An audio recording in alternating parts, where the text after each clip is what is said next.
Siga, curta, comente e compartilhe. O que resta de nós?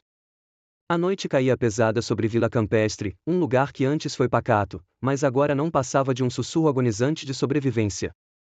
O ar carregava o cheiro de fumaça e decadência, e as sombras dançavam entre casas abandonadas, enquanto os mortos caminhavam sem pressa, famintos e silenciosos. Dante Serafim sabia que aquela era uma luta que não se ganhava apenas com armas. Era uma guerra contra o próprio desespero, contra o que restava da humanidade em cada sobrevivente. Ele apertava a coronha da velha espingarda com força, tentando afastar o medo que teimava em invadir sua mente. Lá fora, do outro lado da cerca, uma brecha ameaçava deixar escapar o que restava da última fronteira entre os vivos e os mortos. Os sobreviventes de Vila Campestre eram poucos, e cada um carregava uma história marcada pela dor. Elsa, a enfermeira, com olhos cansados, tentava curar feridas que iam além da carne. Raul, o ex-policial, agora um homem quebrado, lutava para manter alguma ordem num mundo que não fazia sentido. E havia Mira, uma garota que surgiu do nada, com segredos que não se atrevia a contar, como se a escuridão que carregava dentro fosse tão perigosa quanto os mortos que rondavam as ruas. Dante não confiava nela. Sentia que a presença dela mudava o ar, fazia o peso da noite ficar ainda mais denso. Ela falava pouco, mas seus olhos, profundos e instáveis, revelavam uma tempestade contida. Durante semanas, eles resistiram.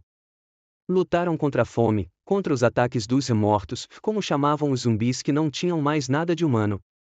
Esses seres não gritavam, não choravam, não imploravam. Eles apenas vinham, arrastando corpos em decomposição, impulsionados por uma fome primitiva e voraz. Mas o pior inimigo não estava lá fora. Estava dentro. A brecha na cerca não apareceu por acidente. Nem foi causada pelos mortos. Ela surgiu por causa da traição, um golpe silencioso vindo daqueles que ainda respiravam. Naquele fatídico dia, enquanto a vila tentava manter a rotina desesperada de vigilância, Raul enviou uma mensagem no rádio, a voz rouca, carregada de medo. Tem gente aqui, não são mortos, é pior. Eles não sabiam que o inferno real vinha daquelas palavras. Não eram os corpos apodrecidos que destruiriam o pouco que tinham, eram os vivos que carregavam o rancor, a violência e o instinto de sobrevivência a qualquer custo. Naquela noite, o caos tomou conta da vila. Elsa se lançou em frenesi tentando cuidar dos feridos, mas o sangue escorria como um rio silencioso, marcando o fim de muitos. Dante atirava até que sua arma ficasse vazia, enquanto o peso da culpa o esmagava por cada disparo que não impediu. E Mira? Ela desapareceu. Deixou para trás apenas um bilhete, escrito com letra trêmula e desesperada. Às vezes, o que resta de nós é o sacrifício. E o que sacrificamos pode ser mais do que imaginamos.